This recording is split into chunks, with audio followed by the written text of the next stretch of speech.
Hey, Kinky Tribe. Waiting for a couple of people to come on in. It's the Kinks and Cocktail Show. We are doing part 2 of last week's episode, Surviving a Narcissistic Relationship. I'm going to bring on my best friend. Waiting for her to go on and join. Oh, I see her. I'm just waiting for her to go ahead and request to come on in, come live. While she's coming on, there she is. There she is. Waiting for everybody to come on in, come on in. Hey! Oh, uh-oh. Having some technical difficulties. All right, while she's coming on, I'm Kiyanna. I am the owner of Kinky Coils. Kinky Coils is a natural hair brand where we specialize in helping queens fix their crown. And this is the Kinks and Cocktail Show. This is a show where we are going to discuss, hey, there you go, technical difficulties. This is my best friend, Jameelah, looking absolutely beautiful. Wow, I am digging it. You too. Come on. All right, so this is the Kinks and Cocktail Show. This is part 2 of Surviving a Narcissistic Relationship. And again, I'm the owner of Kinky Coils. Kinky Coils is a natural hair brand that helps queens fix their crown. And for those that might want to know, like, hey, why are you doing, you're a business, you're a brand. If you are, selling products, why are you trying to help women, in their relationships? And why are you trying to, bring up old stuff or some, people might say, but here's the thing. I don't care what product you used or how many products that you use to help grow your hair. If you are having a hard time mentally, what's the first thing that happens? Your hair starts to fall out, right? And so no matter what product you use, no matter what you do to your hair, it's not going to grow. And also, you're not going to take care of your hair because you're so wrapped up in what's ever going on. So this is my best friend. We've been best friends for almost 30 years. We've been best friends since high school, right? And we definitely want to preface this show with, we are not mental health professionals. We are 2 women that have lived some lives that had some rough patches that we survived. And at the time and during the stuff going on, sometimes we felt alone. And so now we want to offer a platform for other women, especially women that look like us, to be heard and to let you know that you're not alone, and to hopefully help you have resources to speak your story. So here's my bestie. I'm going to let her introduce herself, and we're going to get this show started. Hold on, I'm having technical difficulties with my earpiece. Hold on, right quick. No. I love those earrings. Thank you. Hold on. Oh, tonight's cocktail is Black Girl Magic Riesling. Okay. All right. What you going to be sipping on tonight? Hold on.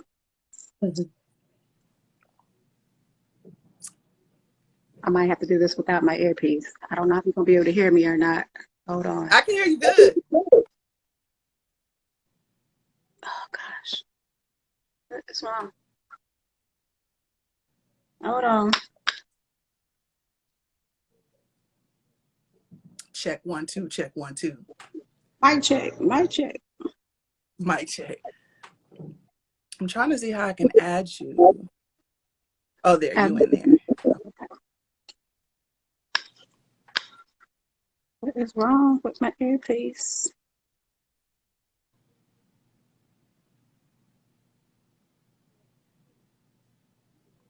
I can't hear you. Am I supposed to be hearing? Hold on. Technical difficulties. Hold on. Let me go back out.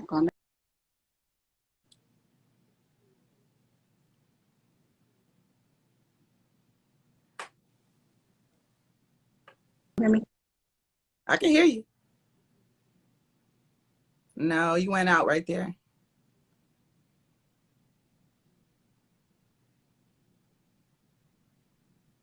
I don't know what's wrong with it. Okay. Okay, I'm gonna X fool them. with it later. I'm gonna fool with it later. I'm gonna fool with it X, later. So X them, hopefully you can let's hear go. me. Oh, good grief. You said, what am I drinking on?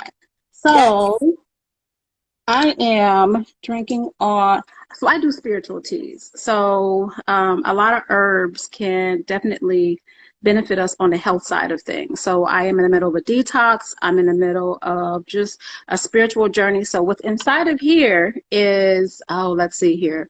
Elderberry, it's a hot tea. So elderberry, burdock root, mugwort, nettle leaf, and rose petals. So, because I am manifesting love, because you know we got to manifest that love internally before we can manifest that love externally. So I just have, and I think there's two other herbs that I have in here too, but I can't remember them right now. So that's what I have in my tea, because Right. there's things that I am conjuring, there's things that I am pouring within myself. So yes, become our own walking Yeah, manifestation. absolutely. All right. So I already did like our disclaimer, basically letting people know that we are not mental health professionals.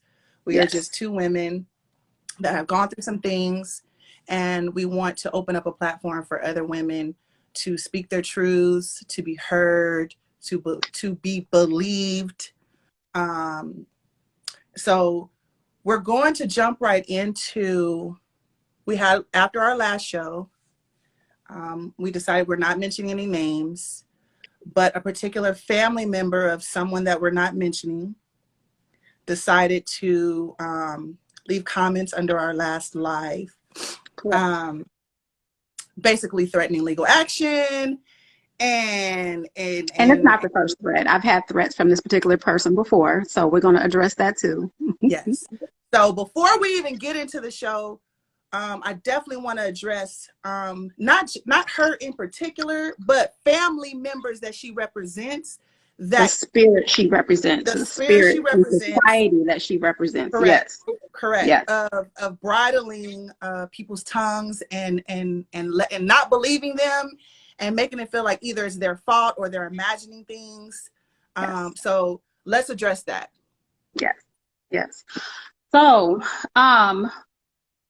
this particular person, and I guess according to what was left under the comments, she's going to be tuning in with all the family members And her and and her lawyers. and her lawyers. And what I want to address is, first and foremost, let's address the legal side of things, because it's never my intention to mention his name. It's never my intention to, never ever will be my intention to mention his name or where he lives or his new wife. So it is definitely something. Here's what I want to address. You, and not only the spirit that you represent, but you jumping on a public business page and publicly making a decision to identify who you are on a public business page, legally, that makes you bringing spotlight to who he is. Because now you've made public your page, you've made public who you are, you've made public anything that's on any of your social medias. Feel free for anybody to go through your page, click on your page, and discover who he is, discover who his father is, the infamous father is. So, the threats of legal measures, I think you need to take a couple steps back and recognize that if you hadn't jumped on a business page and made yourself known, no one would have ever known who he is. Right. So let's address the legal side of things. So me talking about my journey, that's going to happen. That's been in the woodwork for years, because he's been gone since 2018. So this has been in the woodwork for years in regards to telling my journey. Is he a part of my journey? Yes, a huge part. Yeah. Is he the totality of my journey? No, because my journey began before him and my journey still continues without him. So you jumping on is bringing spotlight to who he is on the legal side of things. So I think there was a moment where maybe you would have paused to think for a minute versus trying to be the family pit bull and trying to threaten me, because this isn't the first time you threatened me. You threatened me with physical violence back in 2018. And yes, baby, I still have that screenshot text message that you sent my then husband, i.e. your brother, and threatened to drag me through the streets. So, and yes, that text message was sent and disclosed in court. So we're not going to do that, because that's not where we are. And we're grown women. We are not about sitting here fighting each other in the streets. And what I never do is tuck my tail. I didn't tuck my tail when you sent that text message threatening me then. And I'm not going to tuck my tail now while you're threatening me with legal repercussions now. So we're not doing that, because what we will have is a platform for women to feel safe to speak their minds and not be bridled by threats. Because here's the thing that I've realized, and it's from my business, of so many women that I spoke to over the years while I was going through the deepest parts of depression, the deepest parts of anxiety.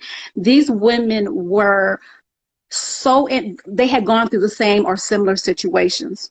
And so many women feel bridled in not saying their story because they're scared. This past Sunday, I sat in Sister Circle with a bunch of beautiful women and was telling my story in regards to how I was feeling.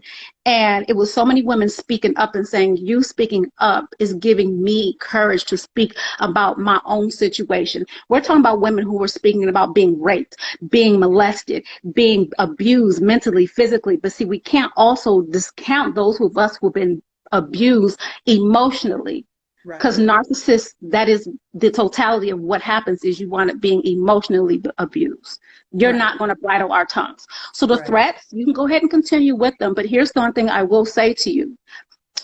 Court measures, legal measures, I don't think that paired out too well so far with him in court. So you can go down that road if you want, but that's your thing. But we're not here for that at all. That's going to get squashed, and we're going to make this show continuously and have more women on here speaking their truth, because the truth of the matter is you are never a part of my marriage. Last time I checked, you stopped talking to your brother for almost 5 or 6 years.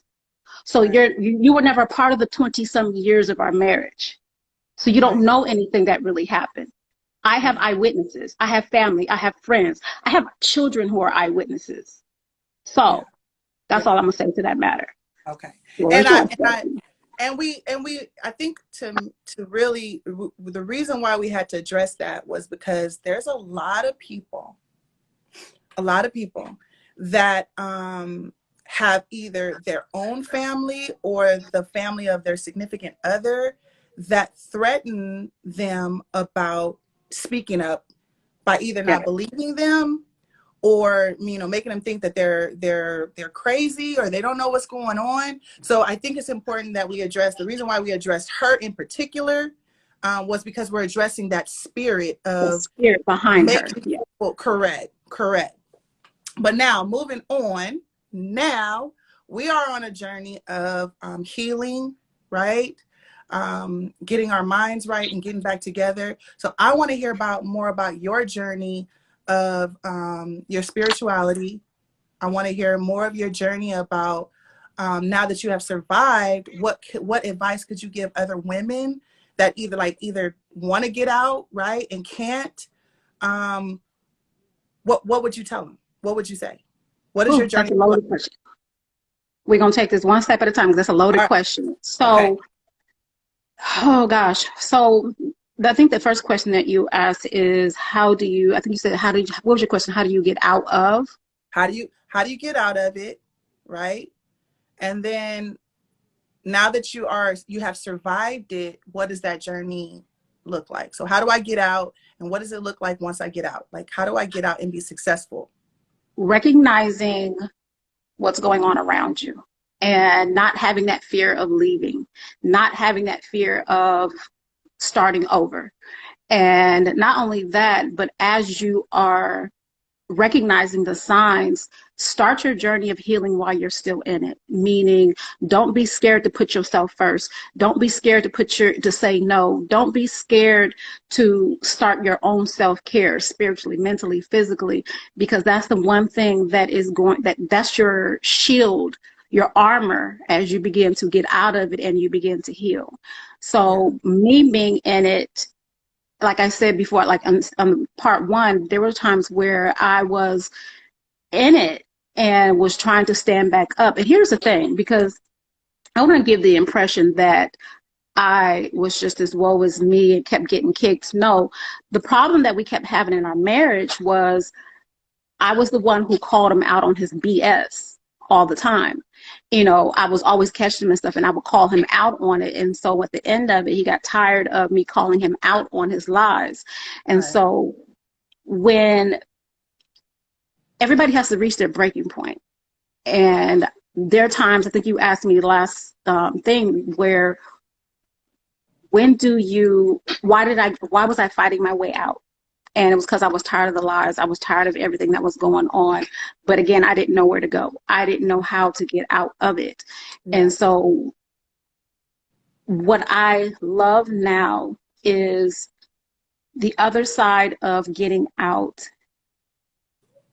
It's ugly at first. It's heartbreaking at first.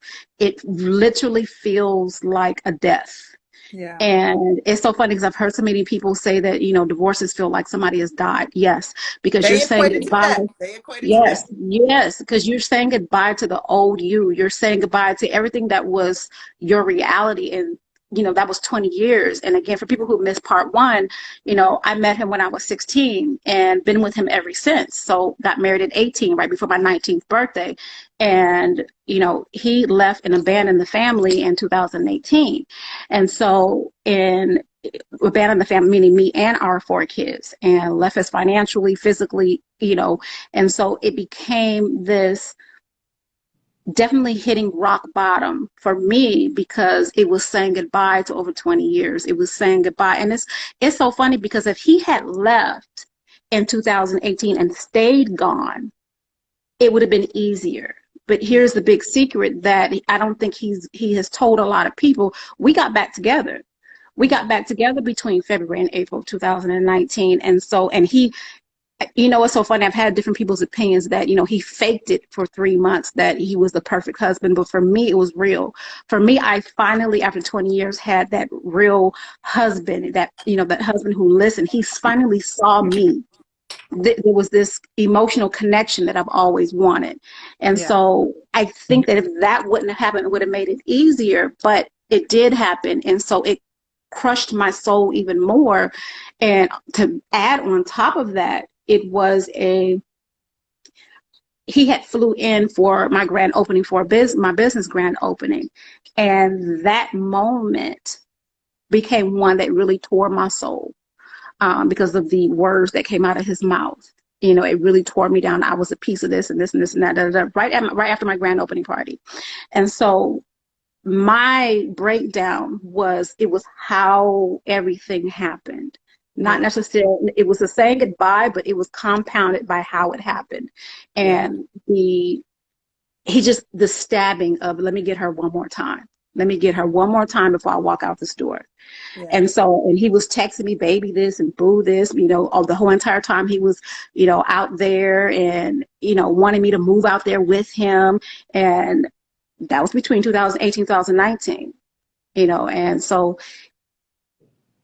my breakdown was very, very ugly. To the point of suicide, you know, and that's something that I don't mind sharing, because that's not who I am now. But when you reach the deep levels of depression because you've allowed someone to tear you down, I'm thankful to be here, because truth be told, there are several situations where if it weren't for my kids, there was a cousin that was staying with me, if it weren't for him, if it weren't for you, you know, there was a moment where you were there, I wouldn't be here. Literally would not be here, because that's how deep I had fallen into depression and let just sinking and anxiety. So to climb up out of that, Oh, I think this is the reason why we need a tribe. And the reason why this platform is so necessary, because I really felt like I was going through it by myself. Yeah. I only had my kids, at least that's what I felt like, and that wasn't fair to them because they're kids and they were also going through. But what I did do was I recognized the need to understand why I was there. Yeah. How did I get there? Why did I react the way that I do? And what I came down to, number one, was abandonment issues. So I had to look in the mirror and look at and go back in my traumas of my past and deal and understand where the abandonment issues come from. It came from a lot of sources. It came from parent sources. And so that became my number one, healing from that part of it. And then recognizing there's therapy that needs to happen. That was my biggest help, was finding an amazing therapist to help me understand what it was I was going through. Because again, you know, people say, why didn't you know this? You were older. Why didn't you understand all? Why didn't you da da da da da? And I'm like, y'all don't understand. I grew up with this man, and during the marriage, it was always We have kids. him, and the kids. Yeah. Yes, it was me, him, the kids. I raised these kids by myself. Like, I didn't raise, we got 4. So I didn't raise these kids. I didn't have the help of grandparents. I didn't have the help of aunties and uncles. I didn't have the help of cousins and siblings. I literally raised these kids by myself. Oh, I'm sorry. And was building businesses while I was raising kids. Oh, and was a military wife and a Navy wife, holding it all down by myself. Yeah. With no help, no tribe, no nothing. When you say by yourself, you mean by yourself and married? Because let me stop you. How do you be by yourself and you're married? Because I don't think a lot of people are like, how do you feel by yourself? You got a whole husband. How can you be by yourself? You can have a whole physical husband, but not a whole mental husband. And so what that means is, and here's the thing. I think well, number one, let me say this before I even get into that. We were 2 broken people who came together as broken children because we were young when we got together. Yeah. And we pacified each other's needs. You know, there's a lot that he would tell me about his family that he couldn't stand. And so I couldn't stay. I isolated myself from my family. He isolated himself from his family. He would hardly visit his family. He would come visit with my family, but I hardly visited so we became each other's pacifiers. Yeah. Not knowing it, but we did. Yeah. While putting into the box of trying to raise kids without any type of real manual other than the manual of the traumas that we already came out of from our parents, whatever degree that may be. So we were raising kids in this mindset of, okay, we're going to do the best I can. I'm going to do the best I can. But for me, it was different. For me, I became the mother I always wanted. Well, at least I thought I was. You know, I stayed home for the first 14 years. I refused to work outside the home, 13, 14 years. I refused to work outside the home because I wanted to take care of my kids. And so during that 13, 14 years, I not only took care of kids, I built a business from the ground up. And so business number one.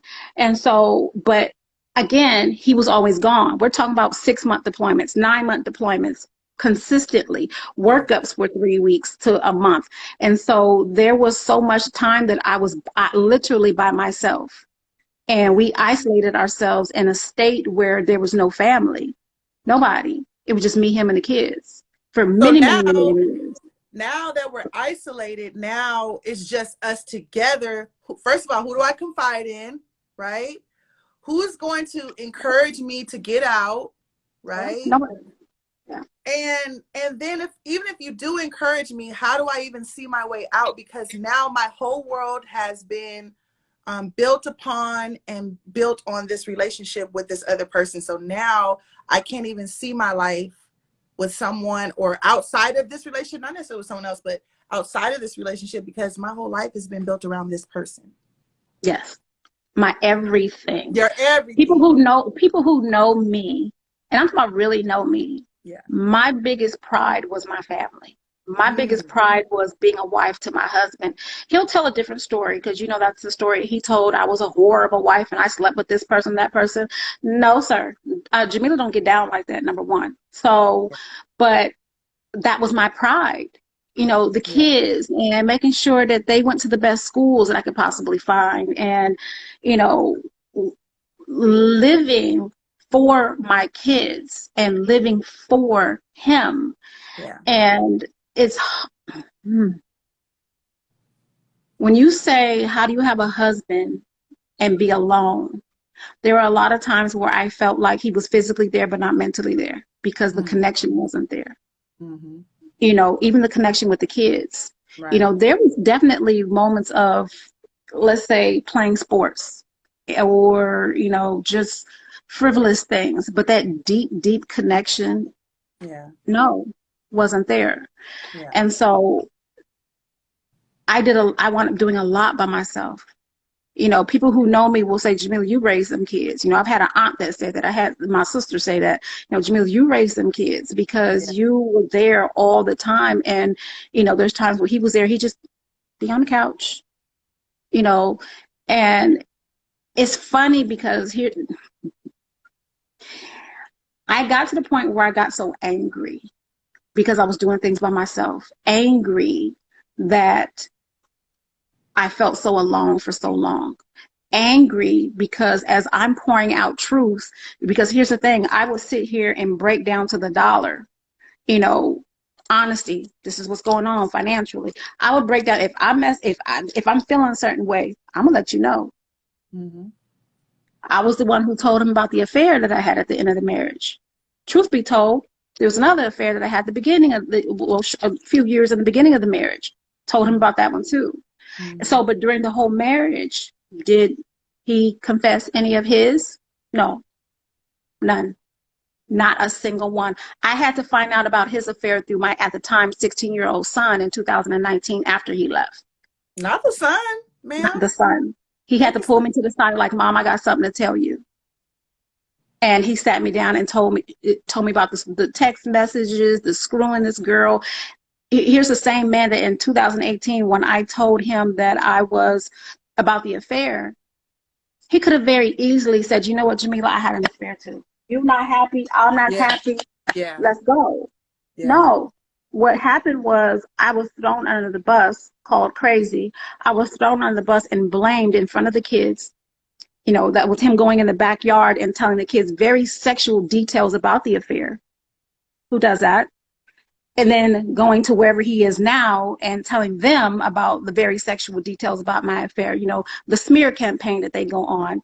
And that moment of him trying to tear the kids away by telling them my faults.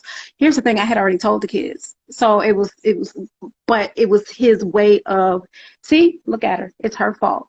There was a conversation where we had, and he was like, look at your mama.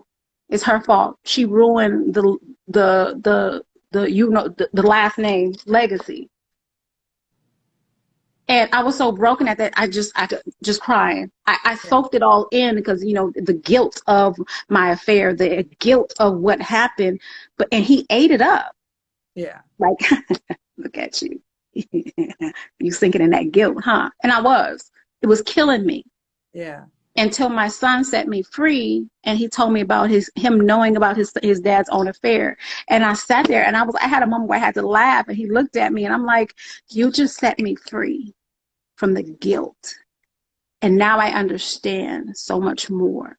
Yeah. And so, oh gosh, getting set, being set free began a journey in my life that restored and repaired and added to my life things that I never knew possible. Yeah. You know, at the end of my marriage, we were talking about this earlier, hair. You know, there's all the proof is in the details, because, you know, the stories can be told, but at the end of the day, proof is in the details. Yeah. And my level of stress was so high at the end of my marriage that my hair had fallen out. We're talking about smooth as a baby's bottom. Gone, gone. There's posts on my page about it. And so to lose your hair And to go to a doctor, and he's like, "Was anybody else in your family have it?" And he's like, and I'm like, "No." Yeah. Like, well, it's stress. It's the result of living many, many years in severe amounts of stress. Mm. What else happened? My teeth were falling out. So here I am at the end of my marriage, hair falling out, teeth falling out, Mm. severe anemia, which was medical induced because of surgery and all the rest of that stuff, but heart palpitations. You know, it was just so funny because my heart palpitations started right after I met him and got worse and worse to the point where I would black out. Yeah.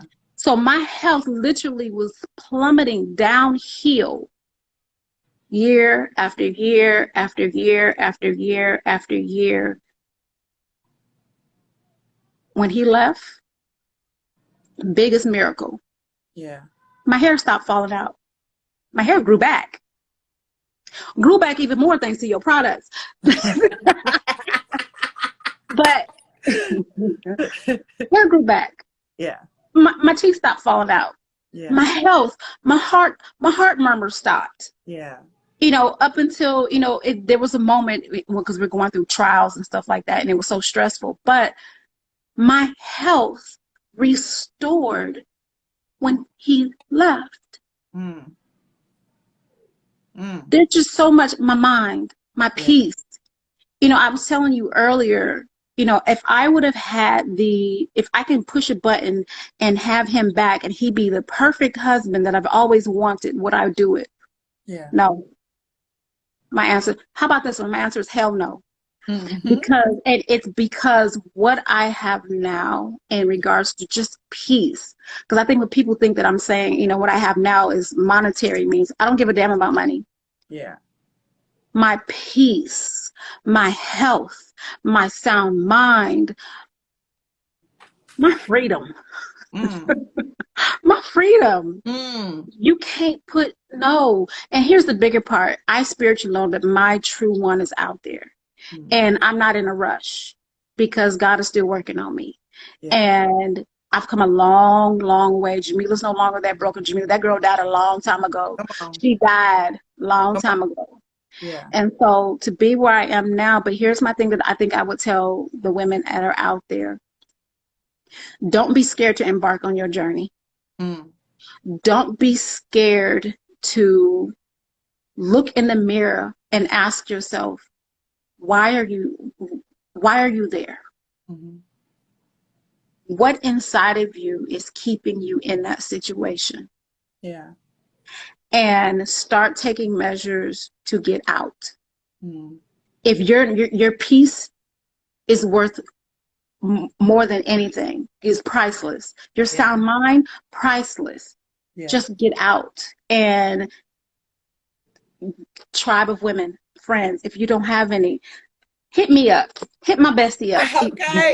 Look, there's a lot that I can get. What we're going to do, and I was talking to you earlier about this, is putting links for therapists. Because here's the thing, those of us, therapy is so important, especially in the Black community, because we tend to shun therapy. Oh, ain't nothing wrong with me. People in therapy are crazy. Here's the thing. How about this? We ain't gonna when we do in this house, stay in this house. You don't put our business out there in the street. Right. But here's the thing, those of us who are in therapy are trying to heal from the people who refuse to go to therapy. And that could be wait, say that one more time. What you say? Those of us who are in therapy are trying to heal from those people who refuse to go to therapy. Guess who's refusing to go to therapy? So there's so much. And so that was the biggest thing that I did too. And, after he left, I immediately recognized that our kids was getting ready to go through. And here I am, though, on the verge of committing suicide. And not because of losing him, but it was the totality of my life. And my soul just feeling so dead. And not having love poured back in. I've spent the majority of my life not having love poured in. I love my mom to death now, and but there's a lot of brokenness there that I never received, not just from her, but my biological dad. But here's the beautiful side of now, God is even restoring that. Like to have my mom and I love my mom to death. Like our relationship now, I'm like in awe. Yeah. For God to even repair. How about this one? I'm 43 years old, and to have the feeling of a father figure, i.e., you know, my stepdad, dad, I call him dad because he is my dad. Yeah. And in regards to, you know, things, but to I mean, know we got his last name now, huh? Don't you got his last name too now? Come on. So yes, there is, to feel what it feels like to have a father figure that shows up and shows out, and it's so amazing. Yeah. You know, it's funny because I'll go ahead and say it. I was trying to say because that's a part of my life. I want to keep it for myself. But yes, at 43 years old, my stepdad adopted me. And so it has been a beautiful journey. And it's funny because the adoption papers came in, I think, a few days before Father's Day. And I'm like, you get ready to be a father for the first time in your life. And congratulations, you got a 43-year-old daughter. It's a girl. It's a girl. That's what he said. It's like, it's a girl. You know, and it's just been a beautiful journey. But here's the thing. None of this would have happened if I would have stayed. So that's why I'm like, would I have pushed the button and just, you know, would have had him? And no, like, I got a beautiful relationship with my mother. It's a healing relationship, but it's still a beautiful relationship with my mother. Yeah. You know, and not to throw my biological father at all, you know, away at all, because there's still love there. There's love there because I understand that we are all in different stages of life, parenting, whatever it may be. And so that will always be my dad in regards to biological aspects, but I get some things, and I have addressed some things, because that was my first thing, was addressing the abandonment issues. I had a conversation with him. And so, but now to incorporate all of that and understanding him, here's the thing: when we are adults, you know, we begin to understand our parents as being human. And you think parents are people too? Yeah. They have feelings. We got feelings. Yeah. Yes. We're not perfect. We don't come with manuals. Right. But you know you what? can make a mistake as a parent? What? Wow. So to sit here and to now see my mom, you know, and all that we've been through, and I keep saying my mom because there's a lot that her and I have been through, but to see her as human, to see her as, and to see her beautifully. Yeah. And despite everything that's happened, because people who know me and her know we've been through a lot. And to see her healed, healing, I'm sorry, to see us healing, it gives me hope, because if me and my mom can be here, then me and the brokenness that has been caused throughout this whole divorce and marriage with my kids, that's possible. The healing is possible. Yeah. And so what people don't know is, and I'm going to try to get through this. Come on. The reason why I had the kids in therapy is because something in my spirit definitely warned me that there's going to be a huge fallout in regards to their emotional states, their mental states. And there's a lot that happened. And one of my kids, she stopped smiling.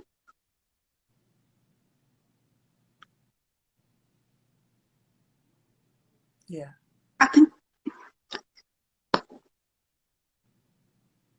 she lost a lot of who she was. And it's that broken part of her that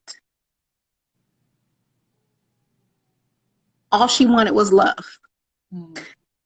All she wanted was her dad to love her. All she wanted was her mom to love her more. And I felt that I was. And I now look back and there's moments where I wish I can hug her and rock with her and sing her. Okay. I gotta finish it. I'm sorry. I gotta finish it. Okay. Because she's missing. I haven't laid eyes on my daughter since January. And no one has laid eyes on my daughter since April. She walked away. And I feel her hurt because all she wanted was to be loved. And yeah. So Yeah. Okay. Healing. Yeah. But also we have to remember that when we as parents are broken, we can't always be like the best person best parent we want to be. So I think we have to be able to forgive ourselves, right? Oh, that's the biggest. Because we're only doing the best we can with what we have, the knowledge that we have. And I just want to commend you because I feel like you really gave it and you continue to give it your all. I feel like everything you do, your kids are at the center. Like, is it going to benefit them? Is it going to benefit them in their future? Is it, Yeah. I feel like a lot of staying with in your marriage was in essence for them, because no, I already came from a broken home. I don't want my kids to come from a broken home, right? So now you say in a relationship that you're not necessarily happy, and all in the essence of being there for your kids, right? Because you want I'm the best. glad you said that, because that's the part of it that I forgot to mention, is that staying because of the kids part. Yeah. There's a lot of women who do it. Yeah. And sometimes staying for the kids causes more damage. Causes more damage for the kids. Yes. Because now they're thinking that it's normal to have these dysfunctional relationships. So definitely don't stay for the kids. Us as women have to stop literally sacrificing our very selves for everybody else but us. Yeah. Right? Yes. Yeah. Yeah. But I know it's all worth it in the end. I think as long as we continue to seek therapy and healing, and first recognizing that there is an issue, and that we do need help, I just want to encourage everybody to reach out to somebody, your best friend, call 911, whatever you have to do to get some help, because you're not alone, and you are heard and you are believed. I don't know why we're getting all emotional. What the hell is this about? Because we both got kids that we're trying to help. We got kids we're trying to help heal. We got kids that they're broken because we're broken, you know, and there's so many layers to it that it's just, it tugs at us, because as moms, we fight tooth and nail for our kids. Yeah. And it hurts even more when you fight tooth and nail for your kids and your kids don't see it. Now that's another level of hurt. Yeah. When your kids don't see it. But that, again, that was me. See it and just be like, oh, okay. And I love when my kids say things like, I didn't ask to come here. Neither did I. Neither did I. But we make the best. We make do with what we have. And when we know better, we do better. And then once we educate ourselves and we get healed and we, seek a better life, then things start to get better. But we have to forgive each other and realize that we're all hurting in some way or somehow, and that there's life and we can survive and we can be happy and we can be free. So, Yes. all right. Here's a challenge for the kids that are out there. And no matter what the age is, the brokenness that's in the home, ask yourself, what are you doing to add to the healing of the relationship? Yeah. And because, that's a big part of it. Because as children, when they get a certain age, they got to take responsibility, accountability too. Like, Right. what are you doing to add to the healing Yeah. in the home? Yeah. And yeah, I yeah. think a pivotal moment for me was with my dad, because my dad cheated on my stepmom. And I literally almost stopped talking to my dad because he did that. Like, I literally was so angry at him for doing that. But what I had to realize is I had to separate him. Like, my father was not just my father, but he was him as an individual. He was a husband and a friend and a brother and all these other different people. And granted, he wasn't a great husband, but he really tried at the father thing. He really tried at the father thing. So what was a pivotal moment for me as an adult, I had to realize that I couldn't get in my dad's business with him and his wife. Him and his wife was his business, but me and him, that was my dad. And so my dad was also broken, didn't have a father, no one, a man. So my dad was literally the man he thought he should be. He just made up a man, right, in his life, what he thinks a man should be. And he wasn't a great husband. And he really tried as a father.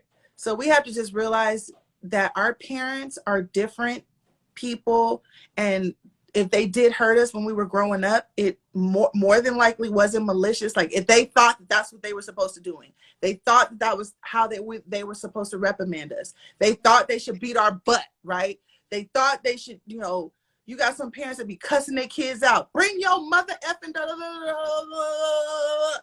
Like, we shouldn't be talking to our kids like that, because how they learn how to be treated, right, is in the home. But again, I think for us in our healing, just bringing it back to forgiving our parents and forgiving ourselves and seeking healing daily. Because even though we might think we've progressed a lot and not necessarily, we still have a lot of work. Like, healing is an ing, it's a continuous It's a thing. journey that it does not end. It does not end. Never Yeah. ending, right? I'm always going to be forgiving. Like, I have to continue to forgive even the same person, because we think we forgive someone and then they piss us off again. Well, now we got to re-forgive them, So forgiving is an ing. We're going to do that all the time.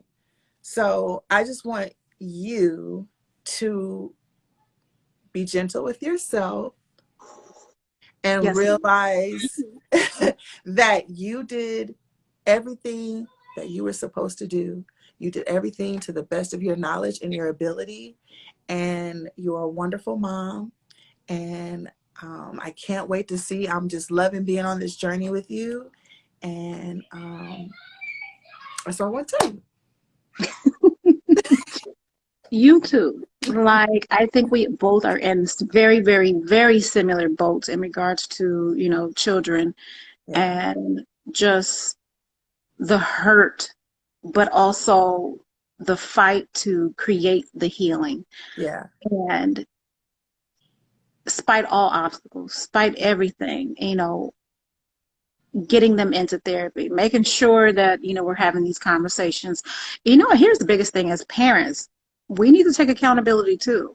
yeah, And with our kids, and admitting things. And you, me, women, parent mothers, it's a humbling experience to have to admit your faults to your children. But it's a beautiful thing. mm, Because it allows us to begin this process of generational healing yeah, and breaking the stigmas of generational curses. yeah, Because that's huge. yeah, It's huge in, oh gosh, so many different ways. Yeah. yeah. All right. Well, this is a great part of the show. My time is coming to the end. We got all a little emotional.